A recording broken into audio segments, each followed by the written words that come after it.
Killing one of those dolphins will bring in more money than a fisherman could ever earn in a year.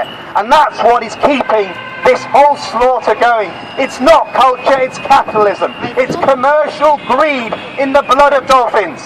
And that greed is feeding the marine park business around the world. Now all of us, I hope, have had a chance to see Blackfish. What a wonderful piece of work alongside the Cove. Brave directors who worked hard to produce a film that has really brought home the horror behind the scenes of the commercial glossy PR machine that is SeaWorld. Now SeaWorld will tell you we're not involved in the Taji hunts and the Taji drives. Yes, but they are taking offspring from animals that are taken from Taji. So they are part of it. And if SeaWorld is successful, then in the developing world, in the United Arab Emirates, in Egypt, in South Korea and other places, there is a demand for more marine parks. And when they open up, they've got to find their dolphins. And they will be heading to Taji Cove or the Solomon Islands or other parts of the world where they will round up these animals in this most inhumane and disgusting way. So all of us have to ask ourselves this question. Why is it that these animals don't have enough protection? Why is it that we're able to exploit them for greed and put them in concrete jungles around the world? Why is it in the so-called modern civilized world we still want to see Flipper doing backdrops when we know that all his parents have been murdered, that he lives an inhumane life that's sending him gradually crazy in the most inhumane conditions in many parts of the world? It's no longer acceptable. It's no longer acceptable that a developed rich country like Japan can get away with this.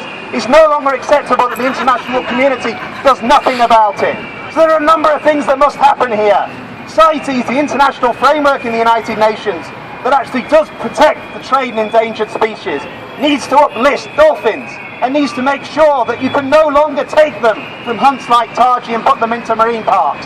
That should be happening. There should be an international drive to make that happen. We need to know more about the numbers of dolphins around our coastline and the pressure that they're under. We know that fishermen are killing them. We know that we're killing them with boats. We know that their numbers are being impacted by pollution and climate change.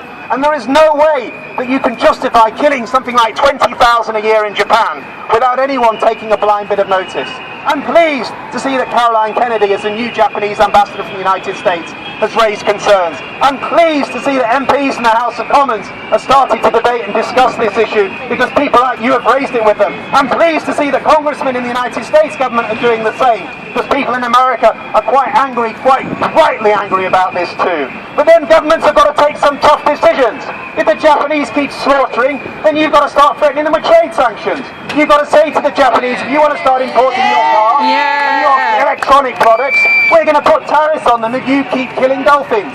Are those dolphins more valuable to you than your Nissan car business or your Sony electronics business, which is worth hundreds of billions of dollars a year? No, it isn't. But that's the only message that they're going to understand that's going to shut down this business.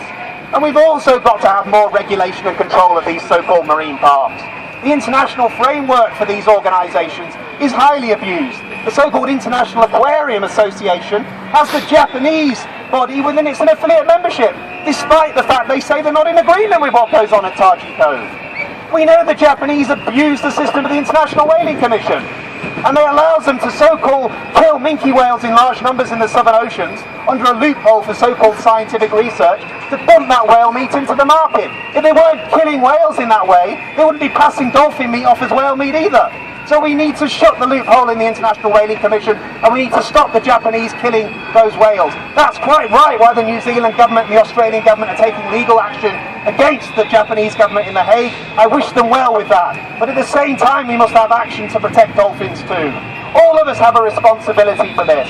And what you're doing here today is fantastic. This is civic society at its best. People giving up their time, coming together, designing their own posters, their Facebook sites, and telling everyone they know that this is a disgusting mess. Now the police are telling us they might get a bit upset if we show one of these gory pictures to a member of the public. Well, don't hold back. Keep showing the gory pictures, because the Japanese government have been doing everything they can to keep those gory images away from everyone. And it's your responsibility and all our responsibility to get the truth out there. You tell people how disgusting this trade is.